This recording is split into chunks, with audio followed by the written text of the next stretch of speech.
Ok, estamos de volta aqui com Frente a Frente, conversando hoje com a senadora Daniela Ribeiro, presidente do PSD aqui na Paraíba. Ela que está contando tudo aqui no Frente a Frente. Senadora, mandato lá no Senado. Se alguém chegar e dizer assim, o que a senadora Daniela está fazendo lá em Brasília? Então, eu quero dizer para vocês que assim que cheguei no Senado Federal, eu fui a relatora da Lei das Teles, é o novo marco de telecomunicação que abriu espaço para o 5G. Se não fosse isso, estava parado há 8 anos no Senado Federal. Então, se isso não tivesse acontecido, se eu não tivesse relatado esse projeto, para vocês terem ideia, eu tive que, inclusive, defender internacionalmente, junto com o presidente do Senado, a gente teve que ir para fora, porque isso interessava ao mundo inteiro. Então, tanto ao país, obviamente, como ao mundo inteiro, que estava o mercado todo, internacional, inclusive. Se não fosse isso, a gente não estava com abertura, não tinha abertura para o 5G aqui no país. Então, foi o primeiro grande desafio para mim, que foi na área de ciência e tecnologia. Fui a primeira mulher no Senado Federal a presidir a Comissão de Ciência e Tecnologia. Antes não tinha acontecido isso. Recentemente fui relatora de um projeto importantíssimo, que nos próximos dias será, com toda certeza, aprovado e sancionado, que é a Lei Henri Borel, que é a Lei Maria da Penha para as crianças e adolescentes, que eu considero isso uma... Qual é essa alteração? Só um parênteses, senadora. Qual foi a alteração que a lei que se relatou, que foi aprovada lá no Senado, mexe em relação ao que já tem no Estatuto da Criança e do Adolescente? Mexe na questão do Código Penal, mexe nas penas, né, que ela aumenta, mexe que você não pode pagar com cestas básicas. Torna mais rigoroso. Torna rigoroso a questão também de afastamento do agressor. Você também resguarda a vítima, você tem um afastamento também da vítima. Você também vai ter um banco de dados estatísticos para o agressor. Você vai tirar a criança, e aí com um cuidado principal, né, com relação a questão desse aparato para poder ter cuidado com a vítima, né, porque são crianças e adolescentes, para fazer transferência para outra casa familiar e fazer um acompanhamento tanto psicológico, né, obviamente. E essa foi uma lei intitulada Henri Borel, Henri Borel, por causa da criança. Lá do Rio de Janeiro, exatamente, que chocou o Brasil. Exatamente. E, assim, dizer para vocês que eu tive a emoção de receber uma mensagem do pai de Henri Borel, fiquei toda arrepiada, do pai de Henri Borel, uma mensagem muito bonita, assim, agradecendo. Um dia eu vou te mostrar, Luiz, dizendo que não tinha palavras para agradecer. Assim, uma mensagem extremamente linda. E ele hoje é um ativista, né, em defesa da criança e contra a violência. Então, essa lei, ela vem nos moldes da Lei Maria da Penha. Delegacia especializada para criança e para adolescente.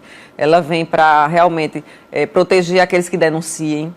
Porque você vê, você vê alguém que está dentro de casa e hoje pode denunciar, todo mundo tem medo, né, de denunciar, e aí a babá, por exemplo, né, denunciou, depois tem medo de voltar atrás. Então hoje você também tem a proteção àquele que denuncia. Então tudo isso está nessa lei, né, de Henri Borel, e vai ser sancionada no dia do aniversário, que o menino faria aniversário, que é o dia 3 de maio. Então, esse é um grande avanço. Fizemos no Senado Federal o Você no Senado, que teve que parar por causa da pandemia. Na pandemia, conseguimos a primeira vitória no início, que foi o adiamento do Enem. Todo mundo lembra que foi o top trends do Twitter. Conseguimos esse adiamento. Conseguimos fazer...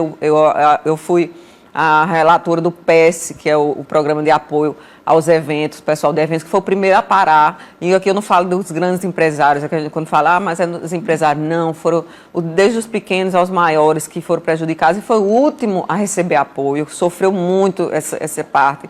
O Pronamp... E houve até um veto do presidente... Houve um veto e agora derrubamos semana passada. Né? Esse veto era o último veto, a gente derrubou semana passada, que é justamente de refinanciamento, a questão fiscal.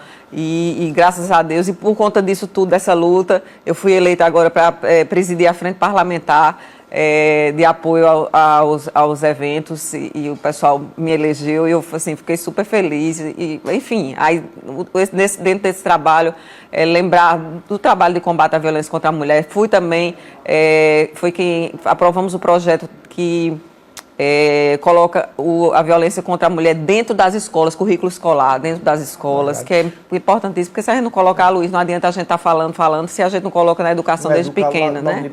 Agora, senadora, a gente falou aí no veto do presidente Jair Bolsonaro, o Senado está convocando o ex-ministro da Educação, Milton Ribeiro, para falar sobre aquela denúncia de que pastores estavam ali fazendo lobby junto ao Ministério da Educação, com um aval do presidente para poder levar verbas aí para as prefeituras.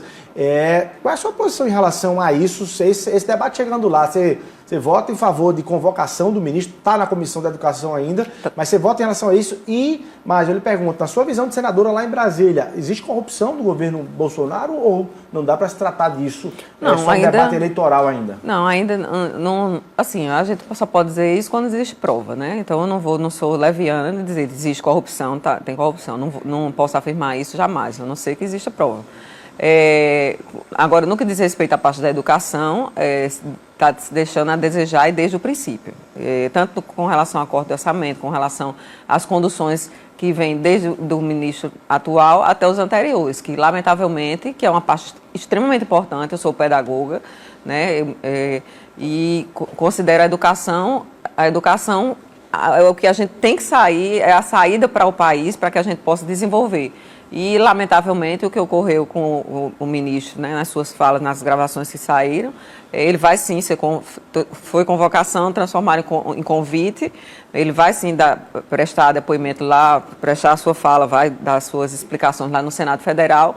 Eu vou acompanhar, a gente vai acompanhar, mas já vai haver, enfim, a mudança, né, e eu torço para que haja uma mudança com alguém que de verdade tenha compromisso com a educação, para fazer com que o recurso da educação seja gasto de forma, eu digo sempre, sabe, Luiz, porque às vezes você tem um dinheiro menor, mas você gasta com efetividade, você gasta com inteligência, você gasta sabendo gastar.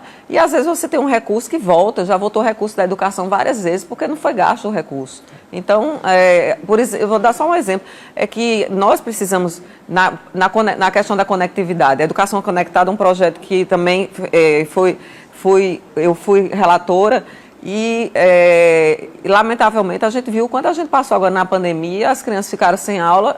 Por quê? Porque não existe conexão, né, de internet no nosso país e isso tudo tem um recurso e não chega até os municípios, né, os menores, inclusive. Então, e só por fim, quero dizer assim, o trabalho também que a gente faz por nossos municípios paraibanos, os recursos que a gente tem manda para os municípios, recursos esses que são transformados em obras estruturantes e que, graças a Deus, eu fico muito feliz em poder ajudar cada município, independente, inclusive, de voto, se votou em Daniela, se não votou em Daniela. Então, eu precisava registrar isso. Senadora, tempo estouradíssimo, queria agradecer sua presença aqui no Frente a Frente. Obrigada, Luiz, mais uma vez, e aos teus telespectadores, uma ótima noite e minha gratidão por poder estar aqui também. Bom demais.